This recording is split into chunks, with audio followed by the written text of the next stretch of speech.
Tole mata dureen irra ilaaluudhaa deemnu intervention for client with peripheral nervous system disorder tajaajiloota nama rakkoo sirna narviidhaa isaan fageenya irra jiran rakkoo qabu tajaajila godhamuuf.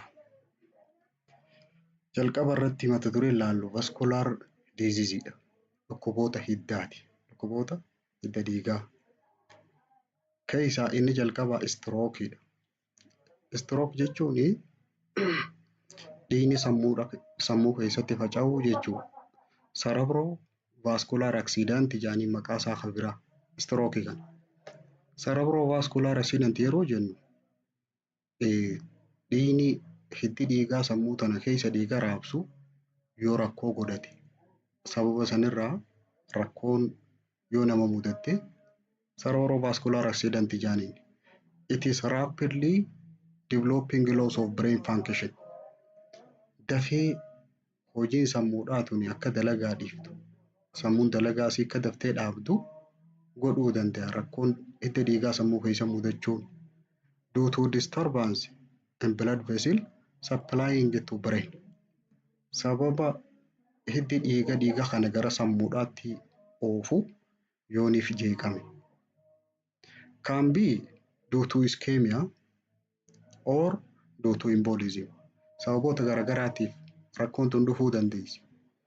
Takkaa sababa iskemiyaadha. Iskemiyaa jechuun karaan suni cufamee tishuun irraa achi jirtu sun du'uudha. Caused by thrombosis. Thrombosis jechuun keessatti kan taruu jechuu karaa itti dhiigaa suni keessi isaatti yoo kan tare dhiigni keessa deemuu didi. Or embolism. Embolism jechuun inni duraan kan taree ture suni citee dhiigaa wajjin bololi'aadhaa deemee dhiiga kana yoo karatti cufe. Or due to hemorrhage. Takka immoo sababa keessatti dhiigeef sababoota garagaraatiif strookiin kun dhufa gosa isaatiin wajjin ni ilaalla. Strookiin medical emergency dha. Namni strookiin mudatte dafee du'uu waan danda'uuf wallaansa hatattamaa barbaada. Can cause permanent neurologic damage and death. Sammuu tana dafee dalagaa dhaabsisuu danda'a. Sammuu tana miidhuu danda'a. Akkasumas du'aatii fiduu waan danda'uuf medical emergency ta'e. Incidence isaa heddummina isaa yoo ilaalle. In UK United Kingdom keessatti it affect about 200 in population annually. Nama 200,000 nama 100,000 keessaa nama 200,000tiitu rakkoo kana mudata amataan.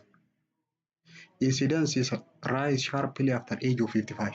Eegaa amata 55 bira dabartee rakkoon isa kanaa guddachaa deemti. Carraa isa kanaan qabamuudha. At the age of 70 yeroonii fi amata 70 yeroo geesse around 50/1000 population. Nama 15,000tu qabama rakkoo kanaan. Duraan nama 100,000 keessaa namni 200,000 qabama jechaa ture. Ammoo lakka umriin dabalaa deemtuun inni kunis reetiin isaa heddummachaa deema. Second cause of death worldwide. Akka addunyaatti dhukkuboota nama ajjeesuudhaan sadarkaa lammaffaarra jiran keessa jira. Strookiin. Third in developed world. Biyyoota guddate keessatti immoo sadarkaa sadaffaarra jira. Approximately 500,000 people experience new stroke. Amataan nama 500,000tu haareetti qabama waggaadhaan akka addunyaatti. Approximately 160,000 is die each year. Amataan garuu nama 160,000tiitu du'a sababa dhukkuba kanaatiin. The prevalence and incidence of stroke is also heddumminni isaatii fi faffaca'iinsi isaa kuni also rise in developing country. Biyyoota guddachaa jiran keessatti illee dabalaa dhufu jira. Biyyoota guddatan qofaa miti. Epidemiology isaa yoo ilaalle biyyoota akkam jira strookiin. Stroke is prevalent all over the world. Addunyaa guutuu jira. Biyya hunda keessa jira.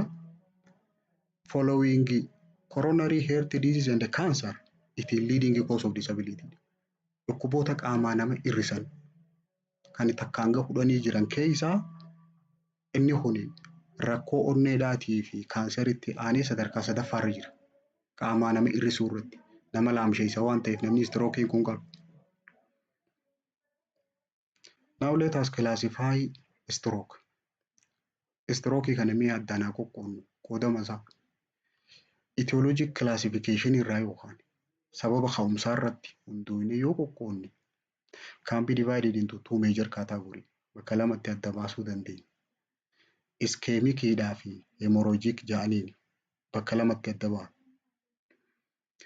Iskemik kan jennuuni vascular occlusion and significant hypoperfusion occur. Strookiiwwan jiran keessaa inni parsantii guddaa qabu isa kana.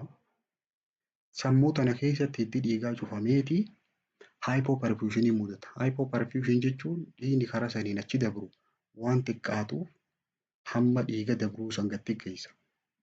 It terms brain attack jedhaniini yeroo biraa maqaan isaa kan biraa weeraramuu sammuu jedhaniini. It is causing isaa vascular occlusionidha. Hidda dhiigaa santu keessatti cufama. Hiddi dhiigaa sun waan keessatti cufamuuf dhiigni birachi dabruu hin danda'u. Cufaa san bira. Yoo dabrellee dhiigni hangi dabru sammuudhaaf gayaa miti. It is sudden loss of function fida. Dafee sammuun tuni dalagaa dhiifti. Daftee. Sababni isaa maaliifi disruption of blood supply to part of brain. Kutaa sammuu tanatti dhiigni deemu waan addaan cituuf waan jeeqamuuf sammuun karaa saniin dhiiga harkattu dalagaa dhiifti. Lead to dysfunction. Tokko dalagaa dadhabsiisuudhaa fi and necrosis of brain tissue. Tishuu sammuudhaa sanii ajjeesuu dandeessa. Necrosis jechuun akka irra deebitee biqiluu hin dandeenyetti akka irra deebitee fayyuu hin dandeenyetti yoo duute necrosis jedhaniini.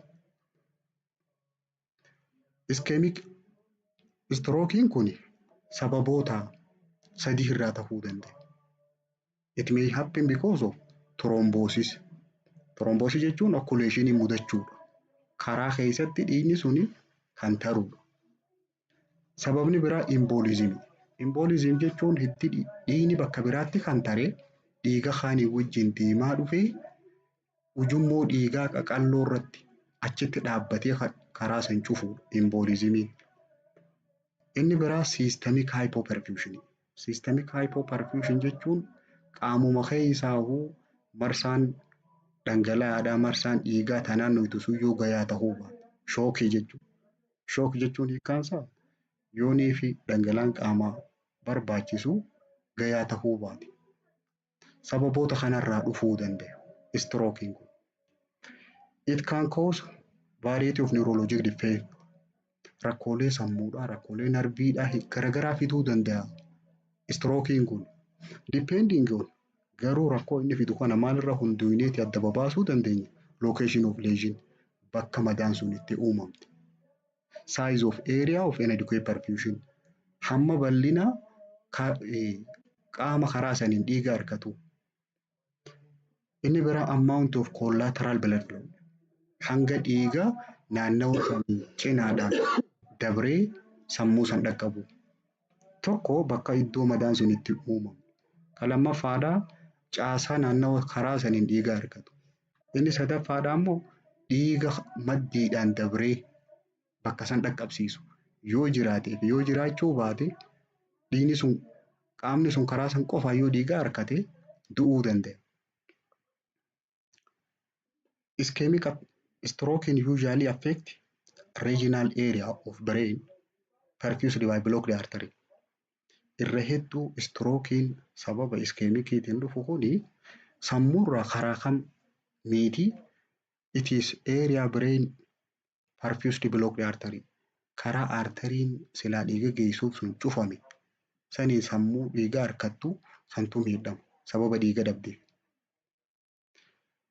Torombootikiin sababoota gurguddaa reefu tarreessine san keessaa parsantiin 60 takka torombootikii kana. Torombos jechuun dhiigni karaa saniin deemu cufamuu jechuudha sababa torombosisiiti. Large artery thrombosis especially 20%. artariiwwan gurguddaa keessa yooniif dhiigni kan taree jiraate. Tiroomboosisiin dhiiga qofaa miti kan ta'u ateroskleroosisii yoo jiraate faatiin karaa sanii yoo kuufame coomni yoo jiraatellee resulting from narrowing of cerebral artery. Arterii sammuudhaa kana walitti dhiphisa.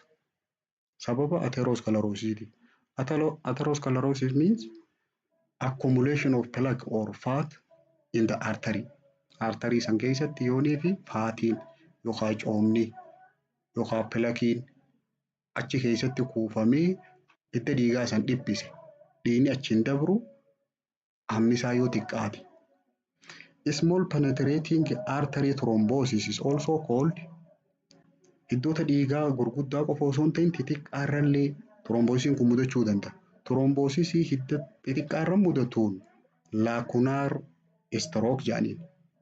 Sababni laakunaar jedhaniif because cavity is created. Uraa biraatiitu maddiidhaan uumama. Karaan sun yeroo cufame bakki sun hafteeti karaa biraatiin deema. Small penetrating artery thrombosis laakunaar jedhaniin.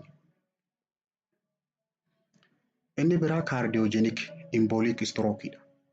Onnee irraa kaateeti sababa rakkoo onnee irraa emboliin wanni dhiigni kan tare suni dhiiga kaanii wajjin bololi'aa sammuu seena.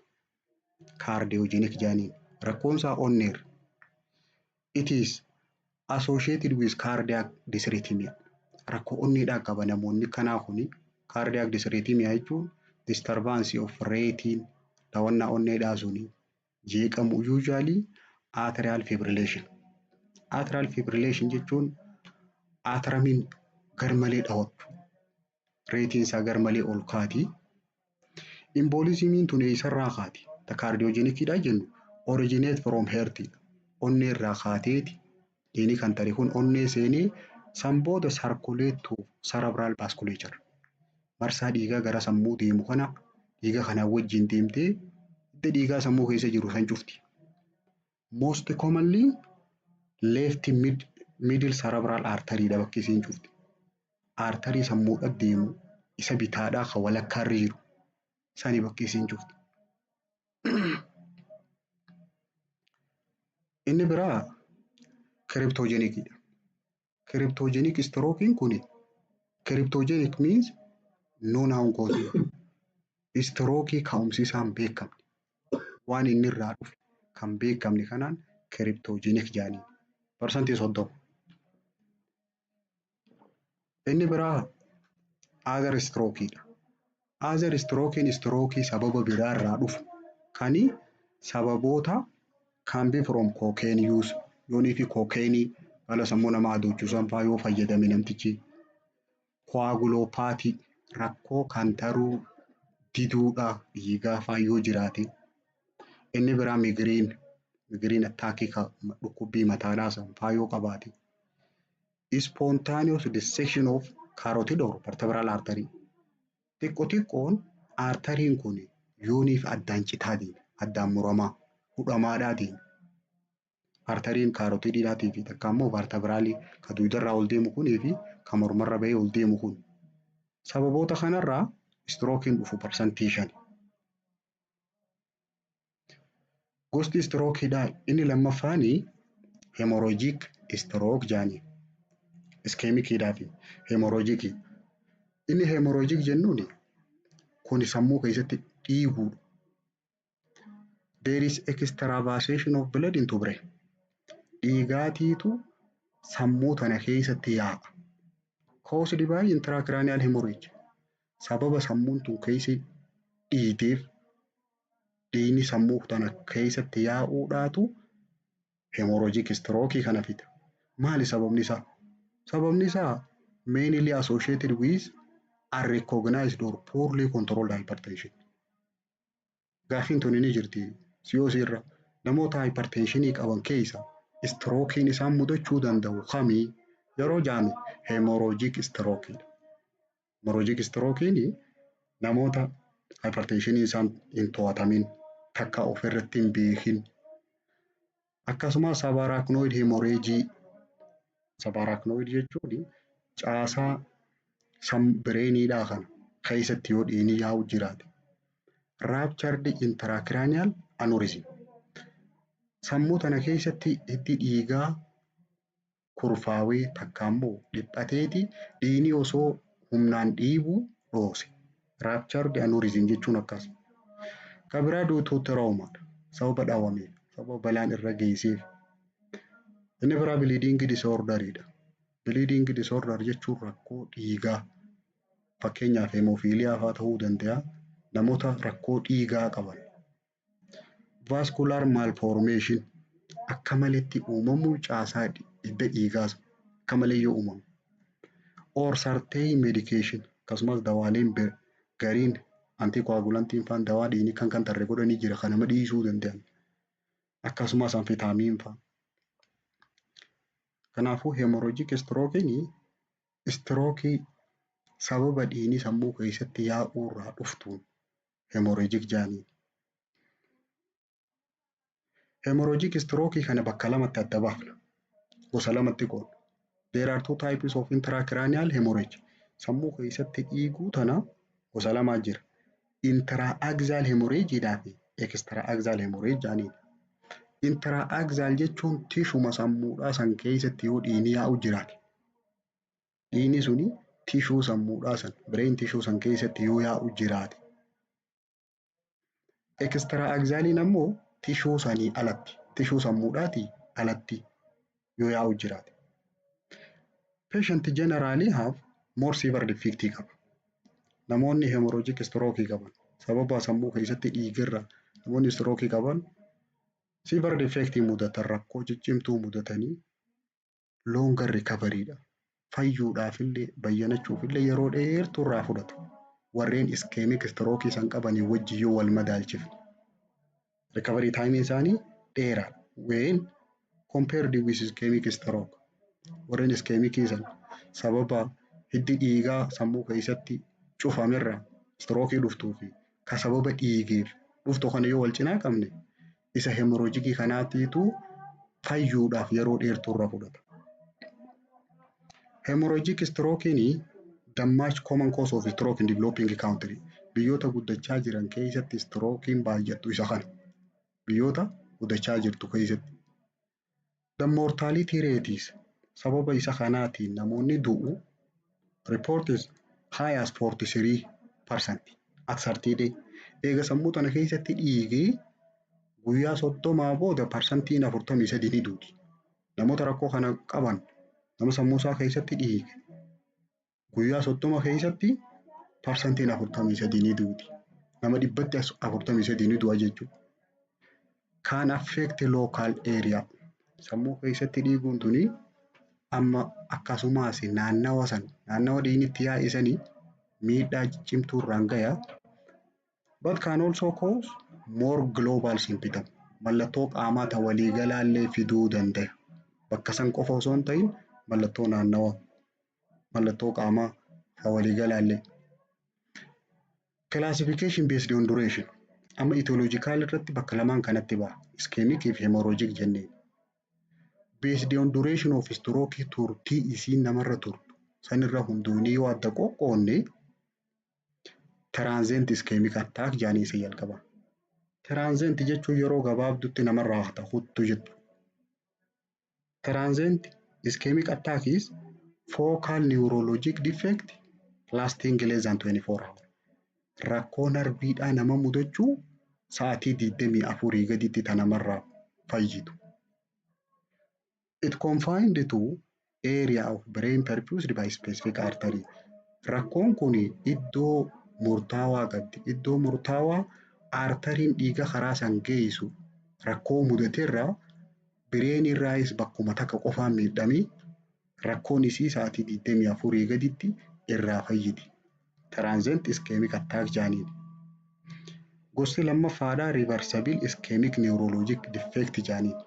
Reversible ischemic neurologic defect. Hanqina narbiidhaa ta'if duuba deebi'uu dandeessu sababa ischemic'dhaa jira. Ischemic jechuun dhiigni karaa saniin dhaqqabu waan karatti cufameef tishuun irraa achii dhiigaa harkachuu dadhabdee du'uu eegalte. Ischemic necrosis hin taane garuu Iskeemikiidha. If duuba deebi'uu ni dandeessi. Sudden onset of focal neurologic defect last for more than 24. Yoo sa'aatii 24 gad taate tiraanzentii jenneen. Sa'aatii 24 ol yoo kutte immoo reversible ischemic neurologic defect jedhaniin. The neurologic defect is recover or resolved. Kun rakkoon narviidhaa sun ni furamti. If duuba deebiti. Ni fooyyawa jechuudha. Inni sadaffaadhaa stroke in evolution.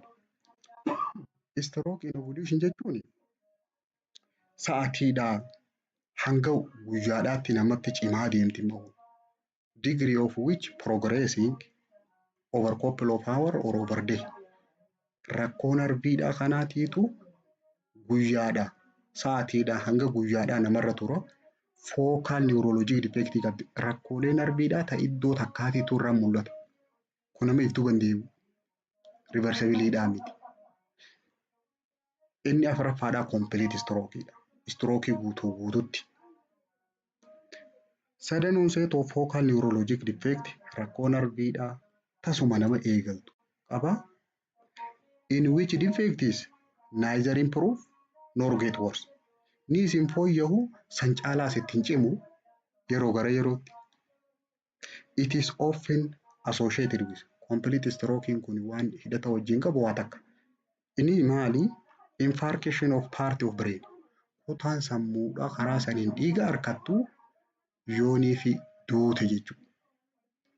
Akkuma myocardial infarctioniidha. Dura iskemikii ture. Iskemikii sanirraa waan kun irra tureef tishuun irraa gadii sun duute. Kun amma ni isin fooyya'u itti isin cimu. Risk factor for stroking. Amma namni tokko strookii mudachuudhaaf wantoonni sababa ta'uu danda'an. Risk factorii bakka lama baafna. Non modifiabiliidhaa fi modifiable risk factoriidhaa jira. Wantoota fooyya'uu hin dandeenyee fi wantoota fooyya'uu danda'u. Wantoonni fooyya'uu hin dandeenye wantoota akkam fa'a? Tokko advaansed age lakka umriin guddachaa deemtuun carraan isa kanaan qabamu dabalaa deema jenna. Kana sirreessuu hin dandeenye. Inni biraa seksiidha. Saala. Saalaan dhiira ta'uuni commonly warreen dhiiraa irratti strookiin kan mudatu. Kanaafuu saalaan dhiira ta'uun nama modifiabilii keessa jirti. Inni biraa hereditariidha. Rakkoo sanyiiti. Jenetikiidha. Previous stroke kanaan dura yoo rakkoo strookii mudatee jiraate takka heart attack kanaan dura yoo rakkoo onnee mudate. Modifiable risk factor kan jennuun wantoota akkami?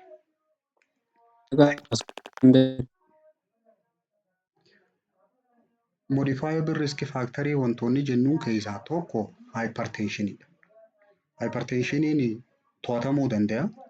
Sababa isa kanaatiin strookii dhuftullee to'achuun ni danda'ama. Inni biraa diyaabeetiidha. Dhukkuba sukkaraati. Dhukkuba sukkaraatiif strookiin hidhata qaban. Kanaaf isa kana wantoota fooyyessuu dandeenyu keessaa tokko. Inni biraa smoking or alcohol intakeidha. Sigaaraa fa'aa arsuu, alkoolii fa'aa fudhachuu. High cholesterol. Kolesterooliin qaama keessatti ol ka'uun fa'aan. Takka atherosclerosis. Atherosclerosis jechuun plaque accumulation in the artery. Yoon fitta dhiigaa keessatti sababa faatiin heddumaateef coomni heddumaateef fitta dhiigaa keessatti coomni heddumaate. Atrial fibrillation rakkoo onneeti kun. Any other heart disease dhukkuboota onnee kan biraati. Wantoonni kuni waan fooyya'uu danda'an. Kan biraa contraceptionidha. Karoora maatiidha. Karoorri maatiillee kan rakkoo kana fiduu danda'u jira. Fakkeenyaaf yoo siifaa yoo fudhanne rakkoo kana fiduu danda'anii modifiable risk factorii jala jiran. Inni biraa migireeniidha. Migreen with aura jechuun dhukkubbii mataadhaa siivarii cimtuu kan feesii afur qabu sanii. Inni biraa trombofiiliyaadha. Trombofiiliyaa jechuun rakkoo dhiigaati.